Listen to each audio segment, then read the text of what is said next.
Sara Roach Lewis is a business owner and writer in PEI. We talked about how art and creativity can show up in the business world and how artists and entrepreneurs can face similar struggles.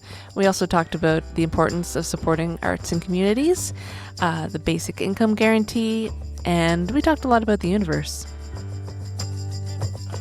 You don't know what to do, and you don't know what to say. Forget all that. Start anyway. Spark that fire and build it high, and watch it burn. Then let it die. Hi, Sarah. Hi, Andrea. I like to tell people or thank people for coming all the way out here often. How long was your drive today? 4 minutes? 4 minutes, but you got me out of Cable Head. Yeah. Well, I'm glad for that. There's lots of things I want to get into today, but I did, as I mentioned earlier, just finished your book, She Rules. And it's a business strategy book, but I wasn't surprised to find that I got a lot out of it myself, because not being a business owner per se, the rules in the book, they're not only ways to build a prosperous business, but also ways to achieve life goals, I've found. And I'm wondering if that was a conscious decision in the book, or if it was just a kind of a happy accident. And do those things just go together naturally anyway? Well, I think that's it. They do go together naturally. And I think for me, when I was writing a business book, it needed to be something that made sense to me because I had worked in the not-for-profit sector for most of my career and then shifted to business and really saw a space that in many ways didn't resonate with me.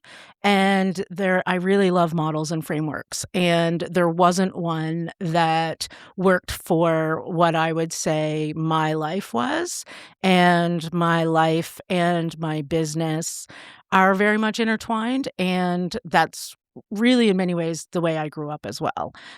So it was important to me to figure out a way to effectively communicate that in order to be successful in business, it has to work for your life. Mm-hmm.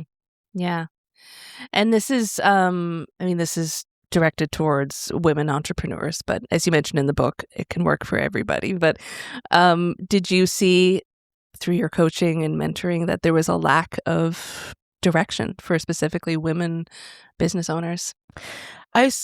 Yes. And I saw specifically that there was a lack of a model that represented the way that I wanted to run my business. And so the idea of building feminist business strategy and really thinking about what does it mean to be a feminist business owner? What does it mean to be a business owner that cares as much about the world and creating a world that is happy and healthy as profit? Profit is important, and not to the detriment of these other things that I think are really important. So that's really what I was trying to accomplish. I think for me, we've just come through this period where hustle, and this and really when I think about artists, and I'm glad that this resonated with you and you can see kernels of it, because one of the things I think that can be really challenging for people is these different identities. And, so when you asked me to do this podcast and I was we talked a little bit about I had this really great few days, this beautiful space between Christmas and New Year, which is such a nice liminal space anyway, that I listened to a lot of your podcasts. And I started, when you asked me this, thinking I am not an artist, so I'm not really sure why we're I can appreciate that there's a lot of creativity in what I do and in business ownership. But the identity of artist is one, that's a big identity to hold. And on the flip side to that, for lots of people, the identity of a business owner or an entrepreneur is the same. And so I think being able to create pathways where people can see themselves with different identities is one of the things that's important to me. I was thinking earlier about how an entrepreneur and an artist are very similar, especially if an artist is trying to have a business. And I would say probably on both sides, there's a lot of that working solo and feeling siloed too in your Yeah. little bubble of what you're creating or what you're doing. You talk in your book a lot about creating your network and relying on your network. Why is it so beneficial for people to have a team really of people that they can count on? Well, I think that is what makes everything better. I think about like collaboration and creating community. I will always talk about like not having a fully cooked pie. And I love strategy. I love bringing people together as a facilitator or, and that ends up having all kinds of different iterations. But essentially at the core, facilitating means that you're bringing people together to create something that is bigger than the sum of the parts.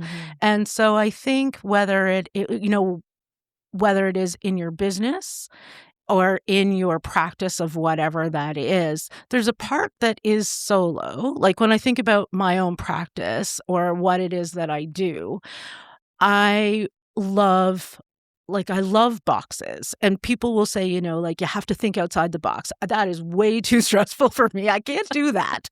But if you give me a box, if you give me a framework, and then I can be wildly creative within that. And part of what I really love is bringing that's what facilitation is about, or that's what so much of what I do is about, is like creating the container where magic can happen.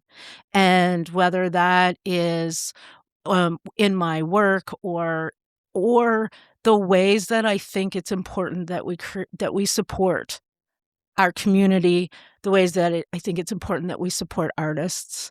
And it all comes from that place of magic happens when you are taking what you've done solo and integrating other people into it, or asking them to collaborate on that. You say you're not an artist, but you did say earlier that you were a photographer for a number of years. You ran a photography business.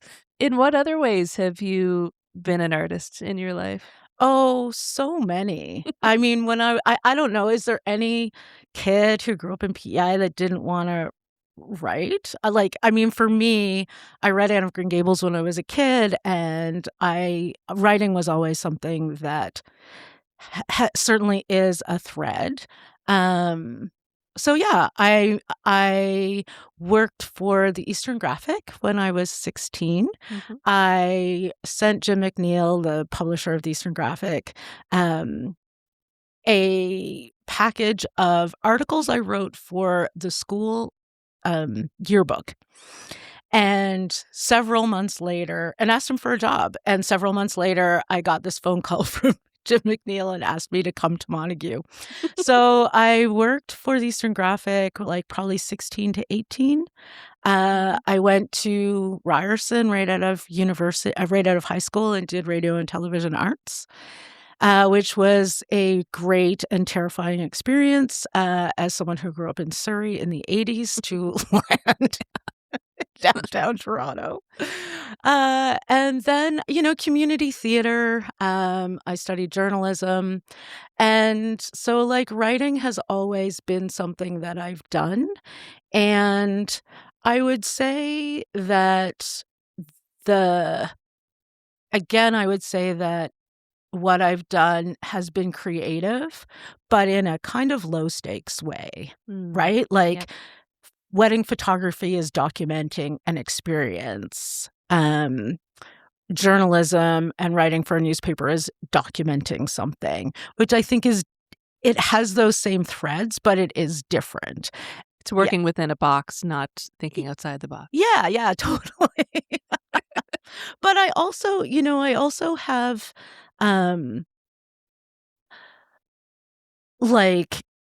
lots of examples of how people are artists in their own way and that there's always time and space for it. I was thinking about my grandmother who started taking watercolor classes when she was 75.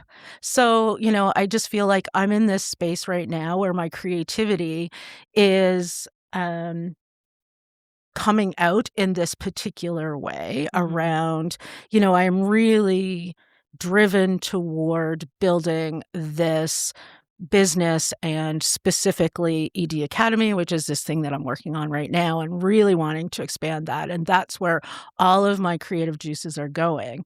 But I am also so fully aware. I look at my mother, who is someone who has always created. And, we're in this space of Christmas and my house is full of all this art that she has created, like the trajectory of her artist experience over 40 years, 50 years. I have a I don't know, it's like a piece of Christmas art that she made the year I was born. And then like a Holly Hobby embroidery that she did in the 80s and then other ones over the years. So like my dad was a fisherman who, when he retired, he had all kinds of chronic illness, and he started building rods, like tuna rods. He tied flies for many years, which is very creative and artistic. And then he started building tuna rods, and rather than just doing them, he started wrapping the rod. And so we have all of these examples of this like really beautiful, creative, artistic tuna rods that my dad built. So there's all kinds of evidence in my life of how creativity and art will ebb and flow throughout it. Yeah, it's a big theme on this podcast that everybody's creative in so many different ways. And, there's some people who are actively, and professionally creative in many different ways. And then there's people that they write poetry. They also like to garden a lot, and they also like to cook a lot, and they also like to create, whatever, flower arrangements. So, everyone's creative in their own way. And what I am really curious about is how people who don't make their money from an artistic thing, but are very creative in different ways, how that shows up in their work. Yeah. And I think you've probably already kind of answered that, how it shows up for you. Well, and I think another way that it shows up. So when I was in my last year of university, post that, Scott and I, my husband and I, moved to Alberta like many good Islanders do. And I had a few courses left to wrap up for my degree, but I was just done of university. So I'm like, we're just going to go out west. And I took this course at the University of Alberta called The Psychology of Art. And it was probably the best course I ever took. And this was many, many years ago, but basically we were like, there was textbooks, but essentially the major project was to do something, create your own art and document your process while you do it. And so at that point, one of my childhood friends, a very dear friend of mine, had gotten sick and died suddenly the year before, which was why I was done with university. It was like, I just need to get away from this bizarre thing that has happened. And so I wrote poetry for this assignment, and I ended up writing, I'm going to say 6 or 8 poems, and they were all about Cherie. And one about being so deeply and painfully homesick. So, what I wrote about was grief and loss. And what was really amazing about that was to take the time to understand how I wrote, because I had actually at that point been writing for many years. And what I saw is, for me, my process was very so much in my head, right? Like I rolled the words around in my head. I thought about it as I was driving, as I was walking, as I was washing the dishes. And so then when it came time to sit down and write, it came out really quickly. And that was the very same experience that I had when I worked for the Eastern Graphic, that, by the time I went to sit down to write, I would write the story in 10 or 15 minutes, but it was because I had already done all of this work. And so it was really cool to document that. And I think that is something, understanding that process has really helped over the years as I've done other things, because it has helped me trust myself. Mm-hmm. Yeah. And art, I think, is important for everybody to do, just to understand themselves and how Yeah. they work, and how, how they take inspiration in, and how they turn it into something. And all of those just sets you up for, success, really, if you can recreate that and know how to do that.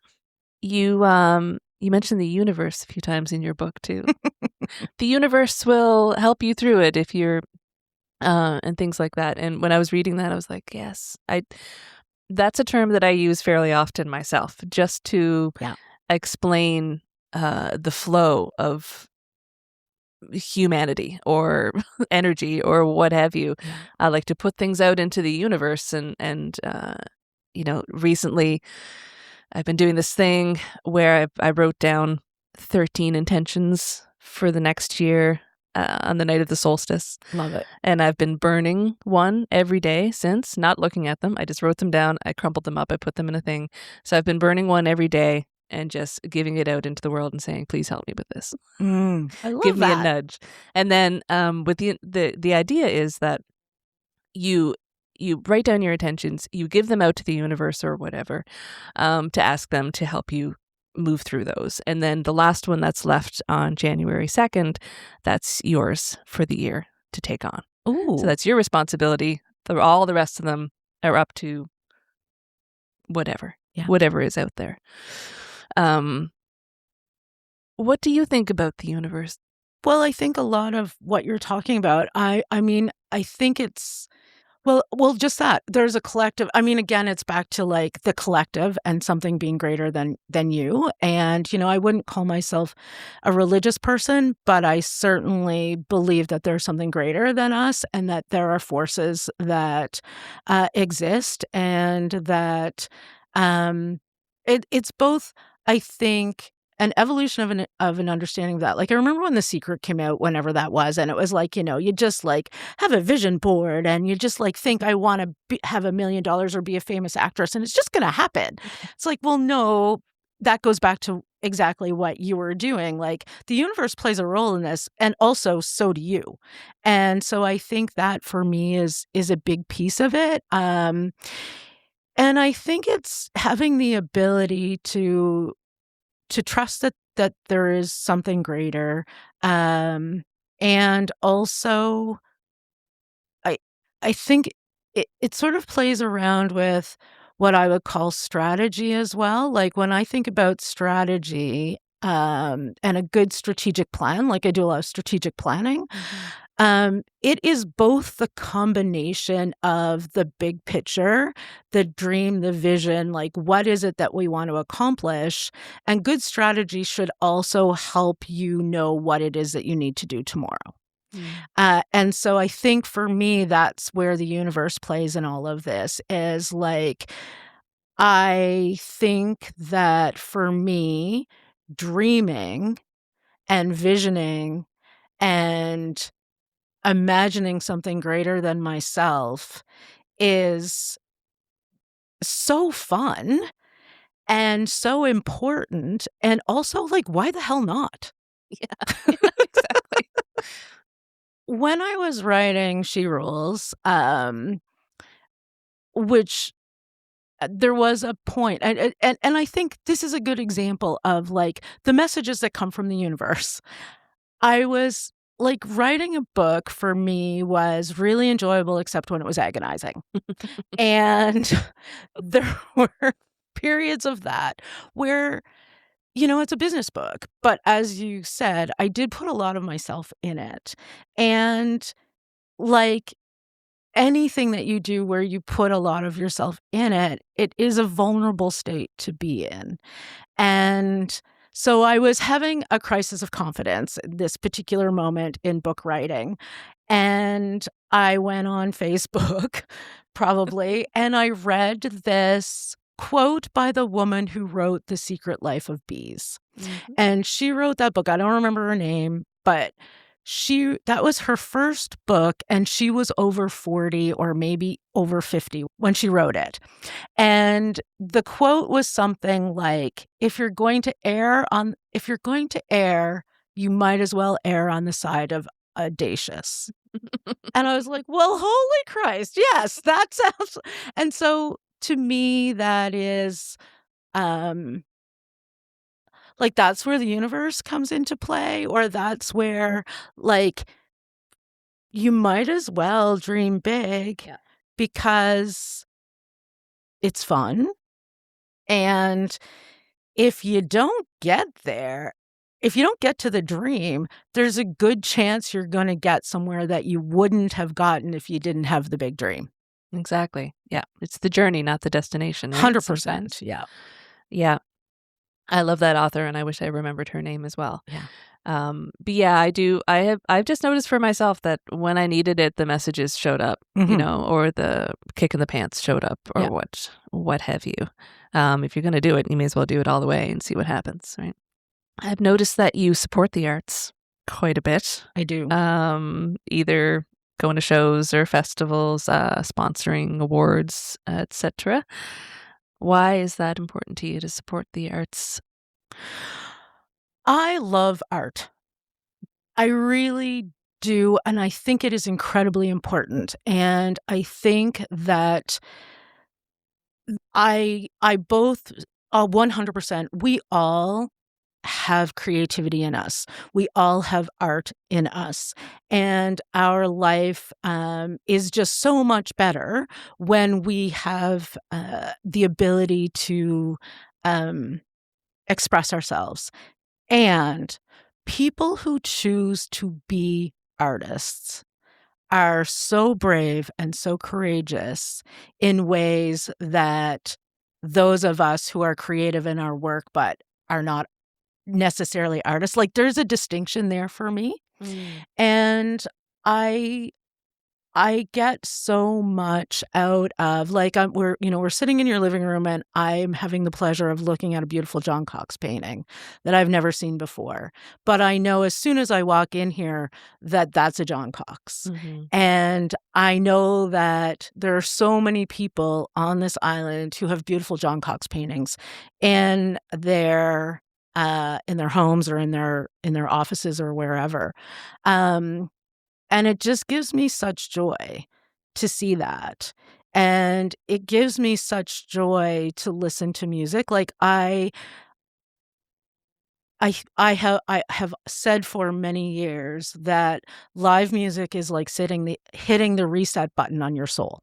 Mm-hmm. And I love live music. I love a good festival. I mean, we cannot have a conversation without talking about Stanfest, Mm-hmm. because the Stan Rogers Folk Festival is one of the most important things in my life.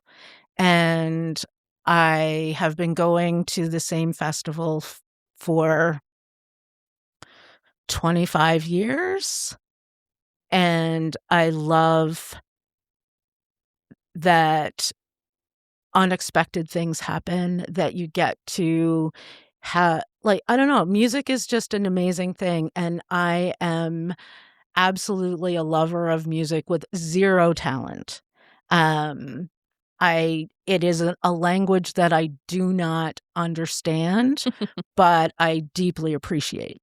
Your spirit understands it, though. Yeah. Your body does. There's something about the frequencies and stuff when you're Mhm. in the same room as people Yeah. playing live instruments. That does it for Live me. music, like, there's truly nothing better for me than, and it doesn't really matter what it is, right? Mhm. Like, I mean, there's certainly music that I prefer,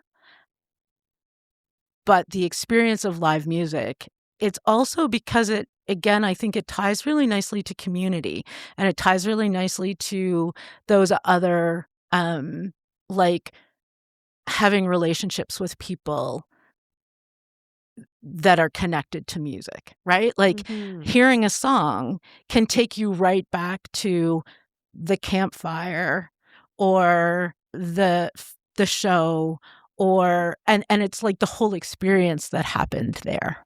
Yeah. Yeah, Yeah. totally. Yeah, and hearing that one song. Mm. Yeah. And so I think like tying that back to, you know, to me as someone who is in community, it is my responsibility. So that's like when it ties back to feminist business strategy is Mhm. one where you support the things that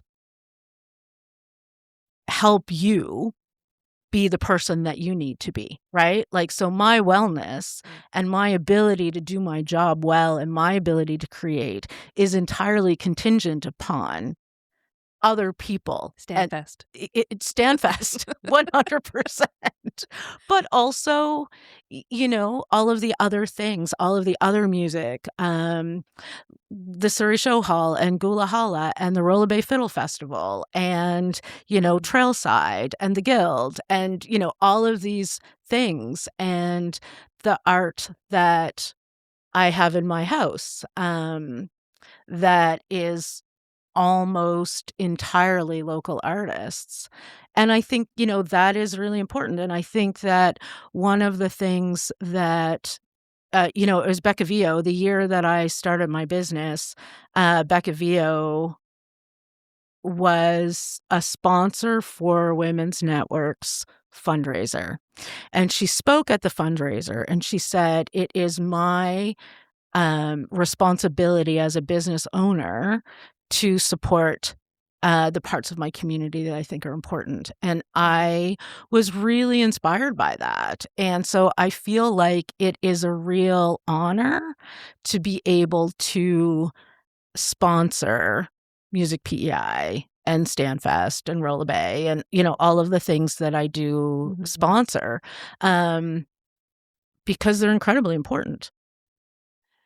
There's a lot of artists that come on here, and when I ask them about the business side of Yeah. things, you've probably noticed that, they all say, "Oh, it's horrible. It's Yeah. terrible. I don't Yeah. I can't I hate it."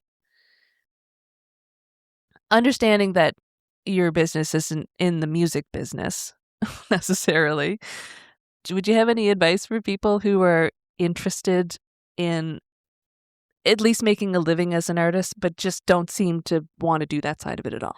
Yeah. So during pre-COVID and then during COVID, I actually created a program for Creative PEI called like Creative Entrepreneurship Program. Mm. And so we did one called Hive and then one called Pivot. And the Pivot one happened during the pandemic. And I was so befuddled by how do I like the absolute, complete, and utter rejection of the idea that artists need to mm, participate in the business side of their art was wild to me. And again, that identity of being an artist is really strong, or being a musician or a singer-songwriter or a painter. And I was really kind of like, how do I help folks see that the business side of their bit of their practice doesn't need to be painful, or at least to see that it is a thing. Um, Mm. and so I think one of the things I was that helped me kind of break through that was recognizing that the identity of artist is really strong, much like the identity of fishermen. So I grew up in a fishing family, and I live in a fishing family. I was a business owner for probably 5 years before I realized that I grew up in an entrepreneurial household. I had no idea. And it was because the identity of fisherman is so strong, there's actually no room for anything else. Mm. And I think that's what I saw with some of the folks who were part of Pivot and Hive, and Pivot in particular, because these were folks who it was a really great program that came together really quickly, and it was very much for emerging artists, right? Like that recognition that you're an emerging artist. Holy shit, this thing has happened that is profoundly impacting, and we need to support emerging artists in whatever way we can. And so it was folks who were really kind of, not all of them, but really designed for emerging artists. And it was when I realized, like, Sara, you didn't see a space for anything other than fishermen your entire life. It's not a big shock. And so what I ended up doing was saying to folks like, do you get a T4? Does someone give you a T4 for your artwork? No? Then you are also a business owner. You are also an entrepreneur, and you just need to create a little bit of space for the business side of your art. Create a box. Yeah. So, I mean, the advice that I would give is to create a little bit of space for it, and to figure out what are the things that like you absolutely must do, right? And the things like file your taxes. It's so boring. It's so painful. It's so annoying. But also, you know, keep your receipts, take a picture of them, put them on your phone, because those are business expenses. And, you know, like just kind of stepping outside of your comfort zone and not going so far that it's like, you know, whatever that idea is that you have in your head, like, okay, so I'm going to put on my business suit and I'm going to like become corporate today. But like, just what's the 10% outside your comfort zone? You know, this is like, depending on like, I guess what I would say is like, take that time, throw all your receipts in the shoebox, and then Set aside the time to set look it at them. aside the time to sort through your shoebox. Yeah. Yeah. Yeah. I think for a lot of artists, and it came to a head for me where I was feeling like I wanted just to do art for art's sake Yeah. again. And I think that's the struggle with a lot of artists. They're like, they think that money shouldn't be a part of it, but it's such a huge part of it. And they do need the money if they're going to make this a living. But they also don't want it to be about money because it's about creativity, and that they get a little stuck in that kind of. And I mean, is that not the most important argument for basic income guarantee? I know. Yeah. Because I agree. Yeah. I think that like 100%. And I think, my gosh, why don't we just have basic income guarantee? Okay. And we know it can happen because that's exactly what happened. That's what Pivot was during COVID. It was a basic income guarantee. Government recognized that we needed to support people through this time when no one knew what the fuck was going to happen. Mhm. And so we created a program that allowed for artists to create. And so, you know, and I think that to me is one of those things that when I think about creating and supporting art, that's one of them. And in the meantime, right, like that's the goal. And I think we should continue to work toward that goal. And I think that people who want to create art should be able to just create. And the Mhm. world would be a much better place if that happened. Yeah. And in the meantime, how for those folks who want to do art, what are the ways that we can support people to do that, right? And I think that's where again, the collective and collaboration and community comes into play. It would be amazing to have spaces where artists have, and I think we do have that. But, having lots of opportunity for people to learn the skills that they don't have, or, what is the shared services, right? Like, who's the bookkeeper for all of the artists? Like, who who Yeah. wants to chase those cats? That's a fair we should have sometime. Just like a bunch of booths in a space where Yeah. there's I do accounting for artists and I do Grant writing and Yeah. marketing Yeah. and, all of those Photography and- things yeah. that are, like, they are such an important part of it. And I can appreciate both, I shouldn't have to do this, because it's like, no, you shouldn't. It's not where your skill set lies. And also, how do we, I think for me, but I want to see your art in the world. Mhm. And I want to make sure that, I guess that to me is where all the connections come, right? Like, it goes back to, I value other people's creativity as part of my own. And, Mhm. that's why, Mhm. supporting folks in whatever way I can to ensure art happens is just both important and fun and neat. Yeah. This has been lovely. I both feel like we could talk for 4 more days. I guess what I will say is gratitude. I feel a great sense of gratitude to you because, we're recording this in this space between Christmas and New Year, and also in a space where I've had a really intense 6 months. Where I did, I basically just did 2 jobs for 6 months. And I'm doing this transition now.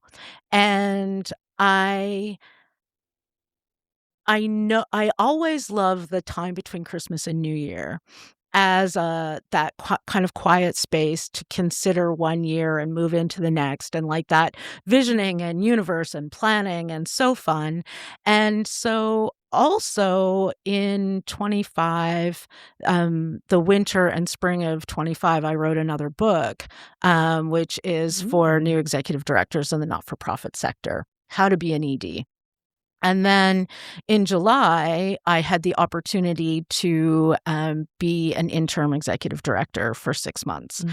So I was like testing my own material for 6 months. And so now I'm in this space of going back to my writing. And it has been really lovely to listen to your podcast while I puzzled, like literally did puzzles, and, existed in the rubble of Christmas in my house, and cooked dinner while listening to your podcast. And it really gave me the opportunity to think about my own process, to think about what's important to me, and to think about this next book, and both the how do I get back to that? Because it's really hard to get back to a project that you've left. Like, I worked on that book every Saturday morning for 9 months. And then to take a 6-month break, oh, I'm kind of exhausted at the thought. But this has been a really great opportunity to get me excited about that again. So I appreciate that. Wonderful. Well, I can't wait to read that. And I'm not an executive director, but I know I'll still get a bunch out of it. Thanks for coming. Thanks for having me. It's great. It's nothing and everything. It's a gentle sigh and a scream into the void. It can leave you. It can be you if you let it. You don't know what to do and you don't know what to say. Forget all that. Start anyway. Spark that fire and build it high and watch it burn. Then let it die. It can make you cry. It can dry your eyes. It can be the one. keeps you warm inside, and it breaks your heart, then tells you where to start if you let it. You don't know what to do, and you don't know what to say. Forget all that, start anyway. Spark that fire, then build it high. Watch it burn, and let it die. It could make you stand up, make you fly. It's a lifetime. In the blink of an eye, it's obsession and objection to the status quo. You got a lot to do, and you got a lot to say. Just write it out, get it on the page. Find your crew, get mobilized, and maybe soon you'll realize that it's nothing and everything. It's a gentle sigh and a scream into the void. It can leave you, it can be you if you let it.